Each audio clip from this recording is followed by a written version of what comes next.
All right, hello and welcome to this wildfire update. Before I even get started, I want to show you this video from the Southampton Town Police Department showing you the area that was burned. And again, luckily it's not. It could have been much worse, but luckily, thank God, it didn't get too bad. But yeah, it was started by s'mores. Some family cooking s'mores in the morning. Yeah, we're gonna get to that, but let's first take a look at this. I'll show you. This is the aftermath of it. You can see the area that was burned. That's Sunrise Highway off to the left. Though that's going through the dwarf pine plains. You can see the trails. Luckily, all that's still okay. So it's a big area, but it could have been much worse. And you can see here, luckily, it was not nearly as devastating as the wildfires in 1995. Luckily, you can see here they're going southeastward now. So I know that trail very well. You can see I kind of stopped it right along that trail right there. There are the buildings that they spared a lot of that. They went right up to those buildings and they crossed over Route 31 and then went to the other side there, the other side of 31 on the southeast quadrant, and it went right up to the airport. But luckily they stopped it over there. All these pines are okay. Luckily, that area of the south, you can see where it burned right here in this spot, right up to that shooting range right there. So this area here got burned, and then a few patches over there. But they were able to stop it. So you can see how it this is a great video showing you exactly the aftermath. This is what I was looking for last night. So let's close this up. And let's look again. This is the area that we just looked at. So I'll put it in. I'll put it in red. Again, showing you the area we looked at. So it's right about over here.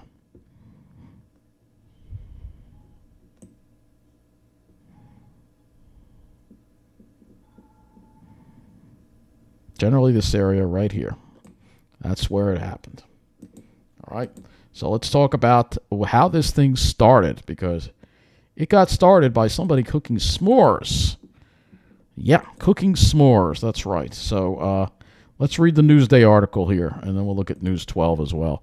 But it says firefighters are returning to the fields blackened by the Westhampton fire on Monday to plow fire breaks and knock down any potential hotspots as police investigate whether arson caused the brush fire. Okay, so this does not actually talk about the s'mores, this article here. They were canvassing the area, but that doesn't really mention the s'mores. All over s'mores. I know, it's crazy. So it says here, East End wildfire investigation points to person trying to cook s'mores. Yeah, I know, right? So now the Westhampton Pines fire has been fully contained and extinguished. Yeah, the announcement came out. And they said actually it's not even 600 acres. They actually lowered it to 400 acres. So it could have been much worse. And I owe my thanks and appreciation to all the firefighters out there who really helped protect that beautiful forest. Yes, fire is part of the Pine Barrens, but we don't want to see wildfires. We want to see controlled fires. And when you have a wildfire, it can be more destructive. So, well, go on with this. After we learned the cause of this weekend's fires, s'mores. Police say someone was cooking in their backyard when the fire started and spread. And crews were still out hunting for hot spots today. News 12's Kevin Vesey shows us what they were looking for. Forest rangers with the DEC are scouring hundreds of acres of scorched pine barrens, searching just under the soil for any lingering hot spots. And when they find one, they make sure it's out for good. You'll see a little bit of smoke, or you'll smell a little bit of smoke, and then you really have to dig it up So and expose it to figure out where the heat's coming from. Meanwhile, Suffolk County officials revealed the likely cause of the fires, and it wasn't what a lot of us were expecting. Somebody was out at about 9:30 in the morning cooking s'mores. The police commissioner says that person in Manorville accidentally lit their whole backyard on fire. Those embers were then carried by Saturday's strong winds, sparking 3 additional fires in Eastport, East Moriches, and Westhampton. That's crazy how far embers can travel. It's absolutely nuts. All of those fires are in a direct line with the strong northwest wind that was blowing that day. and it is believed that the embers from each fire traveled and continuously started more fires. Is it surprising to hear that that was the cause? A little sad that, you know, a nice family event went a little sideways. I was surprised about the s'mores, yeah. Yeah. It's very unusual. Why would you Now cook today, s'mores forest rangers outside? said they put out at least 7 different hotspots within the boundaries of the Westhampton fire. And if those hotspots had not been extinguished, officials say they could have reignited. And So, yeah, all from s'mores, believe it or not. All from s'mores. That's right. It's pretty nuts. Pretty nuts. I don't know why Newsday doesn't have an article on the actual s'mores part of it here. You know, they don't really have a mention of it here. But, yeah, it was s'mores, and they actually gave the address of where it started. And, of course, I saw it. Now I can't find it. So you're going to have to give me a moment, and I'm going to have to look for it because, again, they put the address in there, and now they took it away because I wanted to show you where it started. Hang on. Yeah, it's like nobody wants to. All right, so at home, it was North Cosine Road. So this is, I wanted to find the road where it started so it can kind of show you where North Cosine Road is. Let's look for that right now. North Cosine Road, Manorville. So, yeah, it started all the way over here. Yeah, it went all the way over here. From all the way here, this is North Cosine Road, all the way here, and the embers blew all the way over there, which is kind of nuts. And what's nuts about it is the wind was northwest. North Cosine Road is, how far north does it go? It doesn't even go that far north. So it's kind of interesting that the embers somehow went from west to east or almost west-southwest and then started over here. It's kind of hard to believe that it would start from somebody making s'mores, but apparently that's what happened. There was a home on North Cosine Road over here where they were making s'mores, and that's how it somehow spread. It probably propagated along the highway, probably. Probably got caught up in traffic and somehow wound up over here. It's pretty crazy. It's absolutely crazy that that would happen. But, yeah, that's exactly what happened. S'mores caused all this mess.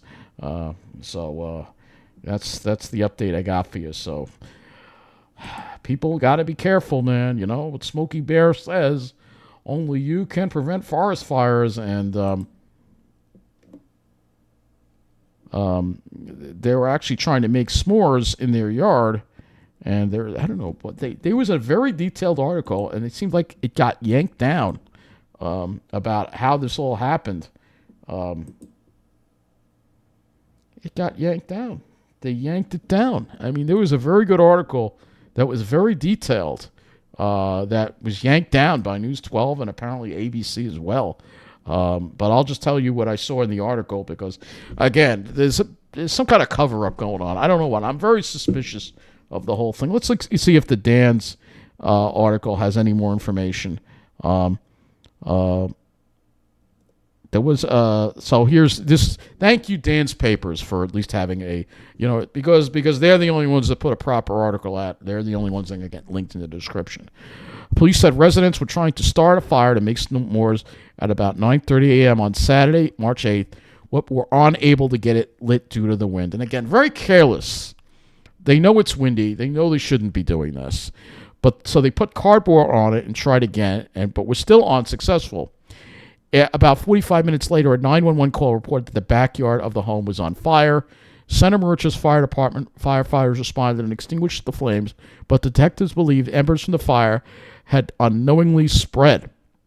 First signs of the brush fire were reported shortly before 1 p.m. on the south side of Sunrise Highway, about 700 feet away from the original location, followed by additional fires reported shortly later on Chapman Boulevard and Route 111. Detectives believe the origin of those fires stemmed from the initial backyard fire on North Cosine Road. So investigators now believe the fire then spread east from Center Moriches to East Moriches, Eastport, and Westhampton, where it was finally extinguished. So it somehow got onto Sunrise Highway and then got pushed along, perhaps by the wind and the traffic. It's pretty crazy stuff. Hard to believe, but this is what we have. This is how they determined it. Thank you, Dan's Papers, for giving us a proper article, because News 12 doesn't, and Newsday doesn't. Again, there was a good article on News 12, but they yanked it down. I don't know why they did that, but they probably because the people who started this fire, I think they should be charged. I'm sorry, but ignorance is not an excuse for this. Again, it started over here, some home. We don't know the exact. They did give the exact address out, but they took that down, of course. But it's one of these homes, probably. Oh, here's North Cosine Road. It's probably one of these homes at the end. Probably one of these that started it. Of course, no street view here, but it's one of these here. You can see it's a very wooded area here. How careless can you be lighting that up when you know that there's fire danger? You know there's fire danger. I don't understand what's wrong with people. Honestly, I think these people should face charges, and they should have to pay for all the cleanup that happened. This looks like an area where there are a lot of McMansions too. These street views, of course, they don't go down these streets, but these houses look pretty big. So it's a good bet these people probably have some kind of money. So they're probably paying the media off to kind of get this all hushed. It's too bad. So that is going to wrap up this video on the cause of the wildfire in Westhampton. And I hope we get some decent rains. We don't want to see any more wildfires, that's for sure. But this is what happens when people are careless. Unfortunately, here on Long Island, we have a lot of that. But yes, I do think they should face charges, definitely. So that is going to wrap up this video. Thank you for watching.